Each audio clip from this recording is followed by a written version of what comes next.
Sun Pharma is the story that we need to analyze from all angles, because it's really a case of whether to buy the stock or avoid. Is it a case of being bearish further after the steep fall and de-rating the stock is seen, or is there a case to look at light at the end of the tunnel, or the silver lining in the cloud, to say that maybe this could be a good opportunity to buy Sun Pharma at a beaten down level?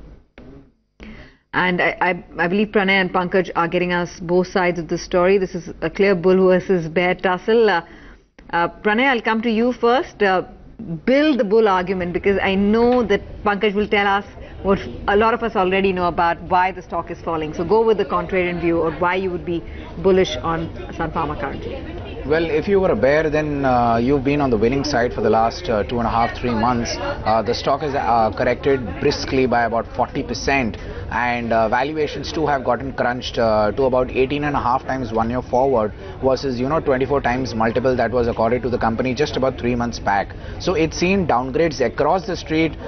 We aren't really expecting any further ones, because the news, the negative news, or the adverse points with regards to corporate governance issues, most of that seems in the price right now. And when it comes to fundamentals, that is the growth outlook, the drug launches, all of that is already known to the market. So no further risk factors can be anticipated, and most of that fundamentally seem to be in the price.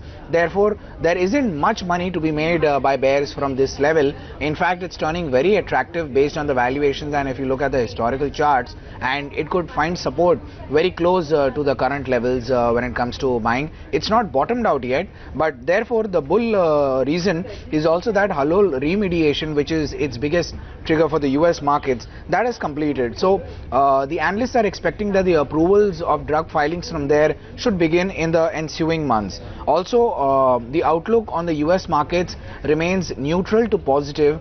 The specialty portfolio is growing well. We've already seen launches like Illumia, and there'll be other 2-3 ones in the forthcoming quarters. When it comes to domestic business, as you know, it's already the market leader. It's got very good visibility. It's worked out the dealer channels, and therefore they are trying to bring back the energy that was seen in earlier years. And the new growth levers will also be led by the Spark portfolio going forward. So right now, yes, it's very close to the target prices when we saw the downgrades from analysts, and therefore you aren't seeing any further cuts coming in from the analyst or investor community for the stock right now. Okay, and Pankaj, now tell us the most obvious one, why the bearishness on Sun Pharma, and why it would continue to be in the doldrums. So, one of the key things is the whistleblower report, which has been talked about, and once the, thing comes out, or, once the whistleblower report is public, that is something which will have, a big implication. So there is a big uncertainty around what happens over there, how things happen over there. Secondly, Pranay was talking about the specialty launches, and when you look at the specialty launches side, Illumina, which is the recent drug, the prescription over there is not very high. Plus, in the next 12 months, more specialty launches will happen, and for specialty launches, it's not as easy as a generic, and that's why it will involve much more costing, which means margins could be slightly under pressure. As far as their India business is concerned, that is yet to take off, in terms of any major growth, ex the Ranbaxy portfolio that has been growing. So again, that is a center of disappointment that can come in, but the major thing is what happens with that 150-page report that is coming in, what happens with the upfront costing of the specialty portfolio that Pranay was just talking about. In the long run, it may give returns, but what happens in the next 2-3 years, or 12-18 months as the launches happen, that is the time, that is the thing that the street is worried about. Okay, thanks very much both of you for joining in and giving us both sides of the argument. It's important to actually discuss this because it's a marquee name from the pharma space. It's an index stock and has seen significant amount of de-rating among investors across the board. So it's important that we raise this question. And Ranvir Singh joins in to give us his view on which way one should be looking at Sun Pharma. Ranvir? Yeah, thanks. Good morning, Dor. Good morning. Yeah. Would you be the bear who can look at the bull opportunity in Sun Pharma? No, I think this is not a time to go bear now. Stock has already corrected. And I think most of things or negatives which has been going around in public seems to be a factor. Now, what I believe that their performance, their stock would be driven by fundamental performance now.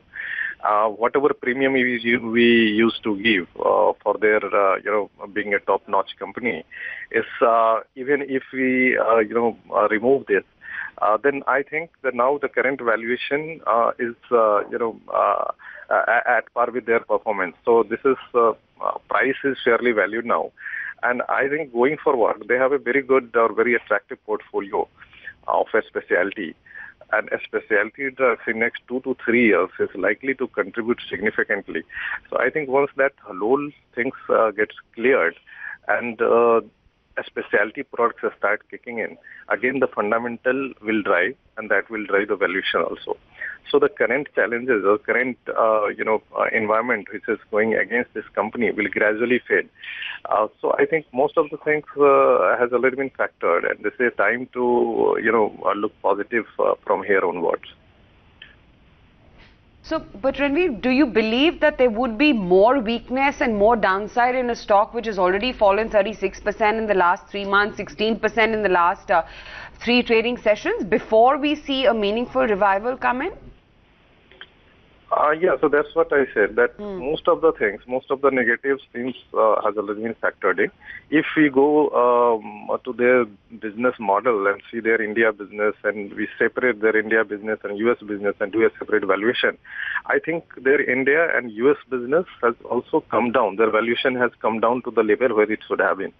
So now I do not see any further downside from here in any part of their business, and any positive, even a small positive, would be a good trigger for them to catch up. Okay, Ranvir, thanks very much for joining us and giving us your sense on Sun Pharma.